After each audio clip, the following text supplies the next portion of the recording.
학창 시절에 지금은 잘 모르겠습니다. 선생님들이 그렇게 말씀하시는지는 모르겠지만 제가 학창 시절에 책을 가져오지 않거나 연필을 같은 학용품을 가져오지 않을 때 선생님께서 그 학생에게 이렇게 말했습니다.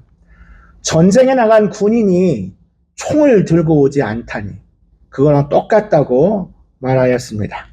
당시 군대를 다녀오지도 않았던 학생들에게 선생님은 꼭 책을 가져오지 않은 학생들을 향해서 전쟁에 나간 군인이 총을 갖고 오지 않은 것과 똑같다고 말하였습니다. 선생님들은 이 말을 자주 하셨고 아마 이 말씀 한 번쯤은 들어보셨을 것입니다. 오늘 백투스쿨 세 번째 말씀으로 우리가 전쟁에 나갈 때 무기를 가져야 하는 것처럼 우리가 이 땅을 살아가면서 우리에게 필요한 무기가 있음을 학생들이 백투스쿨 할 때 우리 월마트나 그런 대형마트에 가면 백투스쿨 위한 따로 서플라이즈를 필요로 하는 따로 코너가 마련될 정도로 우리가 백투스쿨 할 때 준비해야 할 것들이 많이 있습니다. 학생들이 백투스쿨 할 때 필요한 물품들이 많이 있는 것처럼 우리는 이 땅을 살아가면서 우리가 준비하고 구비해야 할 것들이 있습니다.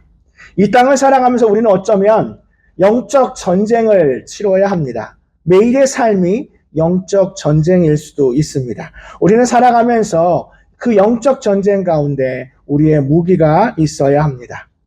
오늘 본문은 제가 3년 전에 이미 우리가 인생에서 준비해야 할 5가지 돌이라는 제목으로 한번 말씀을 전한 적이 있습니다. 오늘 저는 조금 다른 각도로 Back to School with Sword, 칼을 가지고 무기를 가지고 Back to School을 해야 한다는 그 제목으로 하나님의 은혜를 나누고자 합니다. 다윗에게 가졌던 무기, 그 첫 번째 무기는 바로 준비가 바로 승리의 열쇠입니다. 준비가 바로 승리의 열쇠입니다. 다윗이 준비한 물맷돌은 그가 얼마나 철저히 준비된 사람이었는지를 보여줍니다. 왜 5개의 돌이었을까? 왜 다윗은 5개의 돌을 준비했을까? 제가 3년 전에는 그 각 돌에 하나하나의 의미를 부여해서 말씀을 전했는데 오늘 다윗이 그 5개의 돌을 준비한 것에 대해서는 대부분의 구약학자, 월터 브루그만 같은 구약학자들도 당시의 무기, 투석전이라고 하죠. 돌을 던지는 그런 투석, 물맷돌 같은 경우에는 한 발로 목표를 타격하지 못하는 경우가 있습니다. 그래서 첫 발 이후에 완벽하게 타격하지 못할 것을 대비해서 5개의 돌을 준비했다라고 보기도 합니다. 물론 저도 그 해석에 동의합니다. 아마도 5개의 돌을 준비했던 다윗. 그런데 하나님을 제한하지 말아라는 앤드류 워맥의 책이나 또 다른 구약학자, 존 스톨치 같은 구약학자들은 다른 해석을 하는데요. 저는 그 해석도 아주 중요하다고 봅니다. 다윗이 5개의 돌을 준비한 이유는 다윗은 골리앗만 상대하려고 했던 것이 아닙니다. 전쟁에 앞서 나온 사람은 골리앗이었지만 골리앗은 우리가 나중에 사무엘하 21장에서 보았던 것처럼 골리앗에게는 4명의 형제가 있습니다. 사무엘하 21장에는 그 이름을 자세하게 기록하고 있습니다. 이스비브노, 삽, 그리고 라흐미, 그리고 손가락과 발가락이 각각 6개 있던 거인. 즉 골리앗이 그 앞에 있었지만 그 옆에는 골리앗의 형제들, 골리앗과 키가 비슷한 거인족이라고 할 수 있는 4명의 형제들이 있었다는 겁니다. 다윗은 골리앗뿐만 아니라 그 4명까지도 상대할 이유로 5개의 돌을 준비했다는 겁니다. 어떤 해석이든 우리는 한 가지 알 수 있는 것이 있습니다. 바로 다윗은 준비된 사람이었다는 겁니다. 다윗은 준비된 사람이었습니다. 그리고 그 준비가 바로 승리의 열쇠입니다. 다윗은 이미 전쟁에 임하기 전에 양을 치면서 곰이나 사자를 만나도 그 물맷돌로 곰이나 사자를 물리쳤던, 두려워하지 않은 그 양을 지키는 목동이었습니다. 다윗은 늘 준비된 사람이었습니다. 왜 하나님은 나에게 이것을 주시지 않나요? 왜 우리 형제들은 전쟁에 나가는데, 나도 전쟁에 나갈 수 있는데 하나님은 왜 나에게 그런 기회를 주시지 않나요? 왜 나는 이런 양이나 치는, 왜 우리 부모님은 나를 차별하나요? 만약에 다윗이 어린 시절부터 그런 불만과 불평으로 살았다면 그는 물맷돌을 들 필요도 없습니다. 양이 잡혀가든, 양이 곰과 사자에게 잡혀가든, 그냥 다윗은 자신의 생명을 그냥 보존하고 그렇게 시간을 보냈을 수도 있습니다. 그러나 다윗은 그렇게 하지 않았습니다. 다윗은 어린 시절부터 철저히 준비한 사람이었습니다. 바로 그 준비가 승리의 열쇠입니다. 알렉산더 그레엄 벨이라는 사람이 있습니다. 이 사람은 과학자이면서 발명가이기도 하고요. 이 사람이 세계 최초로 전화기를 실용적인 전화기로 개발하고 특허를 낸 인물입니다. 많은 사람들이 전화기를 발명하려고 노력했지만 이 특별히 벨은 그것을 특허하고 했던 사람입니다. 그 벨이 그 전화기를 처음 특허를 취득하면서 했던 말이 아주 유명하죠. 왓슨 씨, 일로 좀 와보십시오. 자네가 필요합니다. 라고 했던 말이 아주 유명한 말이 됐고, 그렇게 전화가 발명됐고, 전화 통화 기록을, 그것이 바로 첫 번째 전화 통화 기록입니다. 그런데 우리가 이렇게 전화기를 발명한 벨, 아마도 훌륭한 발명가였기 때문이었다고 생각하지만 실제로는 그렇지 않습니다. 그가 그렇게 준비할 수 있었던 이유는 바로 그는 어릴 때부터 준비된 사람이었기 때문입니다. 그의 어머니가 청각장애인이셨습니다. 그의 어머니는 청각장애인이었고 그의 아내 또한 나중에 청각장애인이 됩니다. 그래서 그는 청각장애인 학생들한테 관심을 많이 가지게 되었습니다. 청각장애인 학생들한테 발음법을, 그들에게 따로 할 수 있는 발음법을 가르치는 교사를 하면서 청각장애인이 쓸 수 있는 음성, 그 음성학에 관심을 가지면서 소리를 연구하기 시작했습니다. 그 소리의 원리를 연구했고 그 후에 그 연구가 전화기를 발명하는 토대가 되었습니다. 결국 그가 세운 회사는 지금 오늘날의 AT&T, 우리 통신회사이죠. AT&T 회사의 모태가 되었습니다. 어쩌면 벨도 그렇고 다윗도 그렇고 어린 시절은 그렇게 행복하지 못했을 수 있습니다. 청각장애인 어머니를 가지고 어머니 밑에서 자란다는 거 당시에 쉬운 일은 아니었을 겁니다. 다윗도 마찬가지입니다. 다윗은 어쩌면 이런 표현까지 씁니다. 시편에서 내 부모도 나를 버렸으나.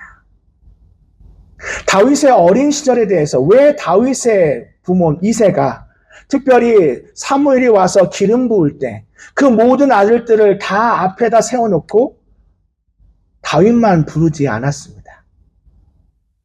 그의 형들이 다 그 사무엘을 통과한 후에야 나중에 사무엘이 물어봅니다. 또 다른 아들이 없냐라고. 그때서야 다윗을 부릅니다.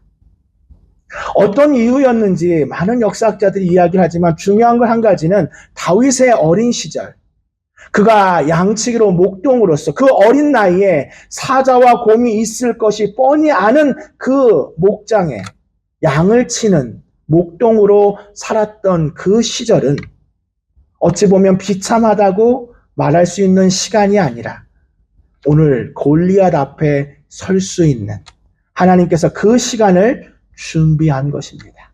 바로 준비가 바로 승리의 열쇠입니다. 두 번째로 바로 여러분 자신이 바로 우리가 하나님의 역사의 통로입니다. 바로 우리가 하나님의 역사의 통로입니다. 골리앗 앞에 맞설 수 있는 무기는 칼과 창이 아니었습니다. 설령 다윗이 사울의 옷과 갑옷과 사울의 무기를 가지고 갈 수 있는 그런 체격이 되었다 해도 만약 다윗이 칼과 창을 가지고 갔다면, 자신의 무기가 아닌 자신이 늘 사용하던 물맷돌이 아니라 사울이 준 그 무기를 가지고 갔다면 다윗은 패했을 것입니다. 골리앗은 어떤 칼을 들고 와든 어떤 창을 들고 와도 골리앗은 절대 패배하지 않습니다. 그런데 골리앗을 상대하는 물맷돌은 바로 하나님이 역사하는 물맷돌이었습니다. 바로 다윗의 무기만이 골리앗을 물리칠 수 있었다는 겁니다. 세상 사람들이 말하는 것, 사람들이 말하는 것이 강력한 무기가 아니라 바로 하나님이 나에게 주신 것, 그것이 무엇이든 그것을 하나님께 올려드릴 때 하나님은 그것을 우리의 인생을 살아가는데 가장 강력한 무기로 만들어 주실 줄 믿습니다. 1501년에 르네상스 거장인 미켈란젤로는 그에게 큰 대리석 하나가 5m가 넘는 거대한 대리석 하나가 주어집니다. 당시에 그 대리석은 이미 다른 조각가들이 작업을 하다가 결을 이미 잘못 해놔서 이미 심각하게 손상되었던 대리석입니다. 40년 동안 그 피렌체 성당 마당에 방치되어 있던 거친 버려진 돌이었습니다. 그리고 그 돌로는 아무것도 할 수 없다라고 말했습니다. 그러나 미켈란젤로는 달랐습니다. 오히려 아무도 만지지 못하는, 다 버려질 것 같다고 말했던 그 5m의 돌에서 오히려 미켈란젤로는 다윗의 모습을 보았습니다. 거친 5m의 아무도, 이미 다른 사람이 많은 손상을 해놨던, 쓸모없는 40년 동안 방치되었던 그 돌이 미켈란젤로의 손에 주어지자 미켈란젤로는 그것을 가지고 지금도 한 번쯤 보셨을 다비드상을 만들었습니다. 그런데 다비드상을 만들었을 때 미켈란젤로는 다윗 왕의 모습을 거기다 조각하지 않았습니다. 다윗 하면 위대한 왕, 이스라엘의 가장 강력한 국가를 이끌었던 왕의 모습으로 다비드상을 만든 것이 아니라 다비드가 보면 그가 갖고 있었던 것은 물맷돌입니다. 물맷돌을 가지고 있는 다비드상을 만들었던 미켈란젤로. 거기에는 중요한 의미가 있었습니다.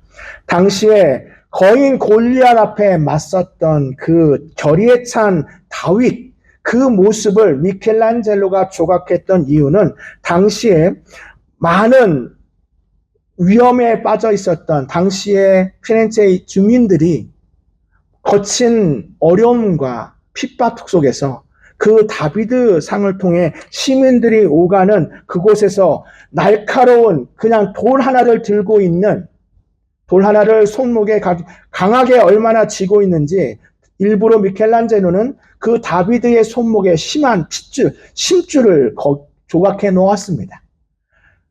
데이빗이 얼마나 강하게 그 물맷돌을 들고 있었는지를 표현하고 싶어서 미켈란젤로는 심줄을 그 손등에 조각해 놓기도 했습니다. 그것은 거대한 위협 앞에서도 피렌체의 자유를 지켜내겠다는 시민들에게 위대한 용기를 불어 넣었습니다. 사랑하는 성도 여러분, 아무도 쓸데없다고 말했던 40년 동안 방치되었던 그 돌은 미켈란젤로의 손에 의해서 다비드상이 만들어졌습니다. 우리가 이 땅을 살아가면서 어쩌면 하나님은 나를 쓰지 않으실 거야. 아마 하나님은 저 사람을 더 쓰실 거야. 저 사람이 나보다 더 뛰어날 거야. 그렇지 않습니다. 사랑하는 성도 여러분, 우리 한 사람 한 사람이 여러분이 가지고 있는 그 한 가지가 바로 여러분 스스로의 무기가 하나님 손에 들려질 때, 사울 왕은 물맷돌을 들었던 다윗을 뒤에서 한심하게 느꼈을 수도 있습니다. 내 갑옷도 맞지 않는 저 어린 다윗이 겨우 물맷돌을 들고 장수 중에 장수인 골리앗 앞에 서다니. 그러나 다윗은 자신의 무기, 하나님께서 자신에게만 주신 그 무기를 가지고 골리앗 앞에 섰습니다. 우리 에베소서 4장 7절 말씀, 우리 자막을 보면서 함께 같이 읽겠습니다. 우리 각 사람에게 그리스도의 선물의 분량대로 은혜를 주셨나니. 아멘. 여기 보면 각 사람이라고 나와 있습니다.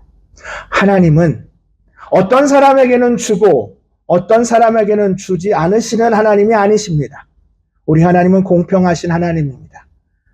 우리 하나님은 각 사람에게 그리스도의 선물의 분량대로 은혜를 주셨습니다.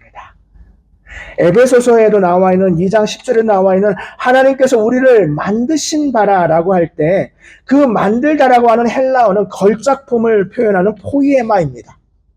하나님이 우리 한 사람 한 사람을 이 땅에 이 자리 가운데 이곳 가운데 부르신 것은 우리 한 사람 한 사람을 걸작품으로 보시고 그 걸작품에 맞는 은혜를 주셨다는 겁니다. 그것이 남들의 보기에는 작아 보이더라도 다윗이 들었던 물맷돌을 향해 사람들은 비난하고 과연 저것을 가지고 골리앗에 맞설 수 있을까라고 했을지 모르지만 결국 그 물맷돌이 아무도 물리칠 수 없는 골리앗을 물리칠 수 있는 다윗의 무기로 바뀐 것입니다. 사랑하는 성도 여러분, 바로 우리가 여러분 자신이 하나님이 역사하시는 통로임을 믿음의 눈으로 보시기를 주님의 이름으로 축원합니다. 마지막으로 만군의 여호와의 이름이 우리의 힘입니다. 만군의 여호와의 이름이 우리의 힘입니다. 제가 3년 동안 사무엘서를 했던 이유가 바로 만군의 여호와의 이름이 처음 등장한 것이 한나의 기도, 사무엘상입니다. 야훼 ጼ바오트, 만군의 여호와라는 말은 성경에 285회 등장합니다. 285회 야훼 ጼ바오트, 만군의 여호와라는 이름이 등장하는데 그 이름에 담긴 의미가 바로 다윗이 불렀던 만군의 여호와의 이름으로 내가 골리앗 앞에 선다. 사랑하는 성도 여러분, 여러분 준비하셔야 합니다. 여러분이 하나님께서 여러분을 사용하실 수 있도록 다윗이 어린 시절에 준비했던 것처럼 자신만의 무기를 가지고 준비해야 합니다. 그러나 내가 내 무기를 가지고 어린 시절부터 준비했다고 해도 한 가지 잊지 말아야 할 것이 있습니다. 바로 만군의 여호와의 이름. 만군의 여호와의 이름으로 나아가야 합니다. 하나님께서는 모세를 부르실 때도 그리고 다윗을 할 때도 내 손에 든 것이 무엇이냐라고 물으셨습니다. 모세는 그 손에 지팡이를 들고 있었습니다. 바로 그 지팡이가 모세의 무기입니다.